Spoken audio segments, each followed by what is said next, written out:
About I think few weeks I already started to talk about the fourth chapter of the Yoga Sutra Patanjali.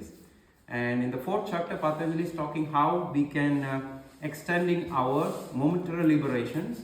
Momentary liberation means you feel centered, quiet, you feel good. And in Tantra we say whenever your physical body, emotional body and mental body are completely unified or aligned, then you feel good, centered. And this centered feeling you can get any times. Sometimes you wake up in the morning, you feel centered. Sometimes you are riding a bicycle, maybe your minds and emotion going all directions. Maybe something happening, we don't know. Maybe a sound of bell, or maybe you see a beautiful dog on the street, or this happened in my personal life when I'm sitting in the U-Bahn. When I'm going to somewhere, my minds are get distracted. Oh no, I'm just thinking something else, planning or what I'm going to teach, whatever. Emotion maybe in somewhere else. And suddenly I'm just sitting, and then I have a dog in front of myself, and then looking into the dog, it's cooled me down, and suddenly everything's like a bubble disappear. And this moment in yoga we call samadhi. This is we need to always collecting. It's like the pearls throughout the day. We need to collect all these jewels. Because at the end of the day, we are just take for granted, even this 1 second in the public transport, when you sit, you feel quiet. I don't know how many of you feel this, but from time to time, I have this. In an unpleasant situation, also you feel this centeredness. And we can have this centeredness throughout the day, whenever happens, by chance it happens. But in the fourth chapter, Patanjali says how to extend this centeredness.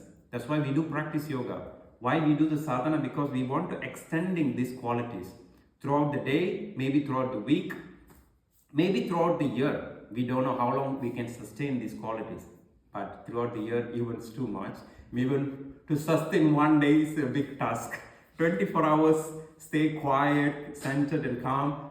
Even though you said, okay, I don't want to meet anybody, I stay in the home, stay in the bed, whatever. Okay, I watch Netflix and meditate. No.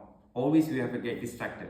Maybe the downstairs people started making shoutings and screaming. Maybe you get alarms wherever. You don't know. You always get distracted. Okay, come back to this. And then last week I was talking, there are one little criteria within us to don't let us to get liberated. That is our unhealthy ego, asmita.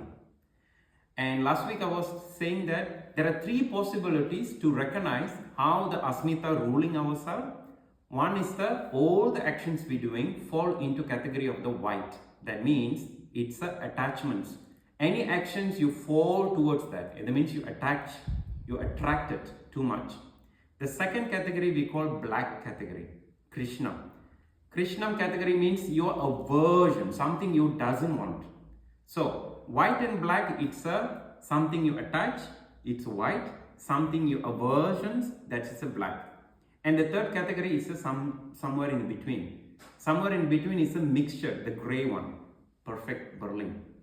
So, like in the Berlin gray weather, so we still need to live in the city. We need to do our practice and life.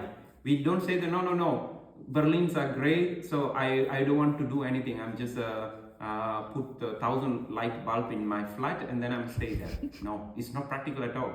In Scandinavia, they have this kind of light to help depression. Maybe you can do that. But we still do our actions and our activities.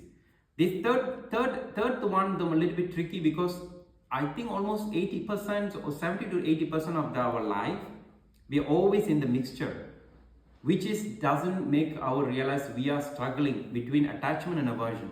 You go to the office, you hate the job, but you have to do it. There are no options. You come here, you doesn't like Krishna, but you have to do practice because you cannot escape.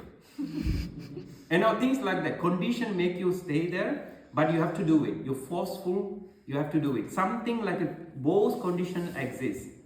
These are 3 qualities we need to observe because Patanjali said in the 7th Sutra, karma-aśukla-akṛṣṇaṃ, trividham-itareṣām. That means we need to look for the 4th qualities, which is beyond of these 3. Not white, not black, and not gray.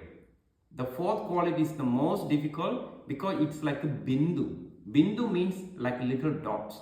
If I ask you to look to a big white screen, and within the white screen, you need to find one little tiny black spot. Maybe it's easier. Can you imagine the other way, other directions? It's completely black wall, one little tiny of the white spot. It's difficult because these white dots, what do we say?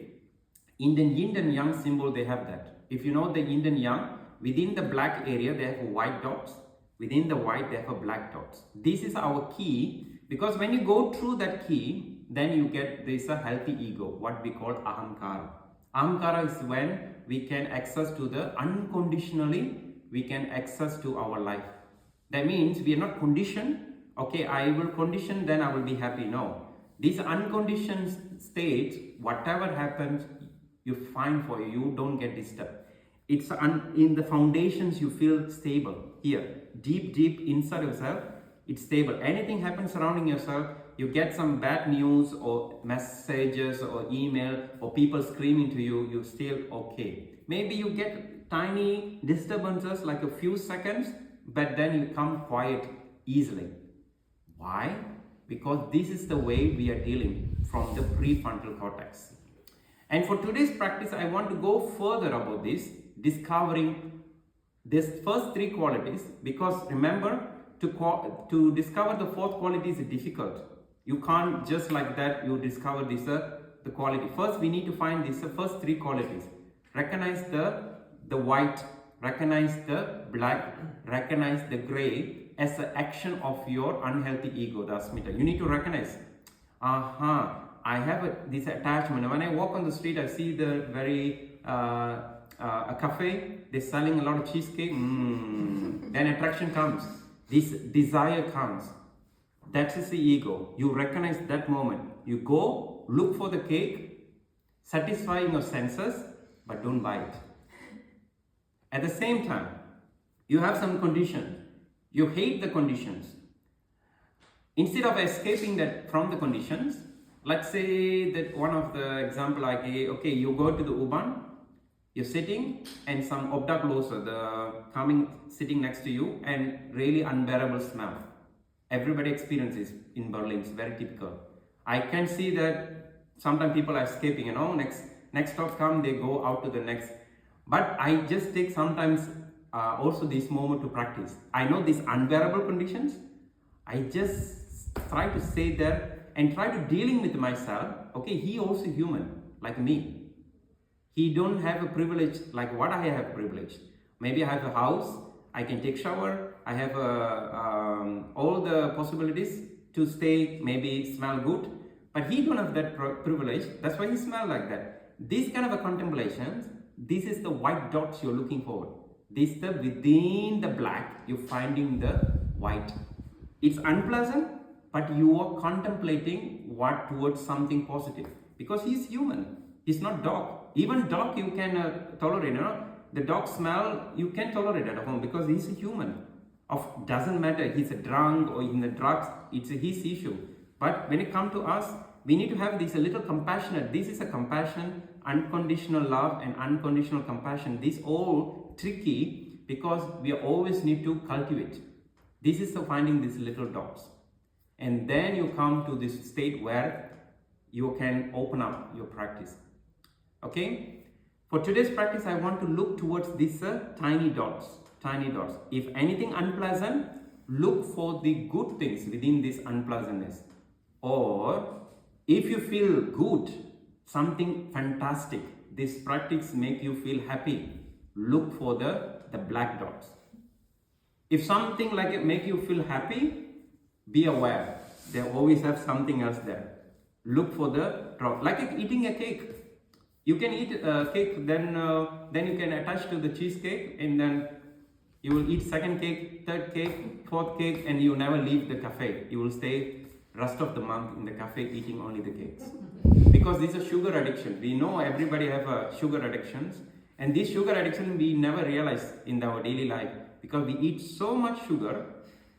Christmas coming, so everybody know what's going to come. So this one of the things we need to observe that. So whenever you attracted certain thing, always see that the black spot there. Black spot. If you have anything aversions happening, look for the white dots. And that's are coming from the heart, and that will cultivating your prefrontal cortex, the most developed brain. Don't deal directly with the middle of the brain, which are connected to the memory. Why you run away whenever you see some object also smelling? Because of our middle brains say that it's a smelly, I don't want to run away. This is a mammalion's actions. We don't want to behave as a mammal. We want to behave as a human. So from the mammalion's characteristic, we are upgrading to become human.